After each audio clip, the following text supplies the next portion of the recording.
జగన్మోహన్ రెడ్డి గారికి నేను సూటిగా ప్రశ్నిస్తా ఉన్నా, మీ దగ్గరికి ఎవరైనా సరే ఈ 16,347 మంది ఉద్యోగాలు పొందిన వారు మేము రాజకీయ పలుకుబడితోనో లేకపోతే మేము లక్షలాది రూపాయల డబ్బులు ఎవరికైనా లంచం ఇచ్చో ఈ ఉద్యోగాలు సాధించామని ఏ ఒక్కరైనా చెప్పారా జగన్మోహన్ రెడ్డి గారు? నేను సూటిగా ప్రశ్నిస్తా ఉన్నా.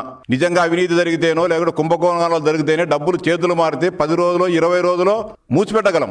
సంవత్సరం తర్వాత కూడా ఈరోజు ఎవరు ముందుకు రాకోకుండా నీతి నిజాయితీగా అనేక మంది పేద మధ్యతరగతి కుటుంబాల వారు ఉద్యోగాలు పొందుతూ ఉంటే వారి ఆత్మస్థైర్యాన్ని దెబ్బతీసేదానికి ఈరోజు మొత్తం అందరూ కూడా దీంట్లో ఏదో జరిగిందని చెప్పి ఒక దుష్ప్రచారానికి శ్రీకారం చుట్టాం. ఇది మంచిది కాదు. 148 రోజుల్లోనే విద్యాశాఖ మంత్రి లోకేష్ గారు ఈ ప్రక్రియనంతా కూడా పూర్తి చేసి వేలాది మంది ఉద్యోగాలు పొందిన అభ్యర్థుల సమక్షంలో ప్రజల మధ్య వారి కుటుంబ సభ్యుల సమక్షంలో వారందరికీ కూడా నియామక పత్రాలు ఇవ్వడం జరిగింది.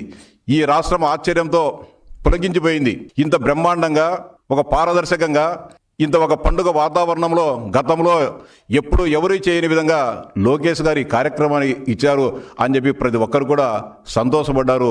ఉద్యోగాలు రాని నిరుద్యోగుల్లో కూడా ఒక ఆశ నెలకొల్పడం జరిగింది. లోకేష్ బాబు గారి నాయకత్వంలో విద్యా వ్యవస్థ ముందుకు పోతుంది.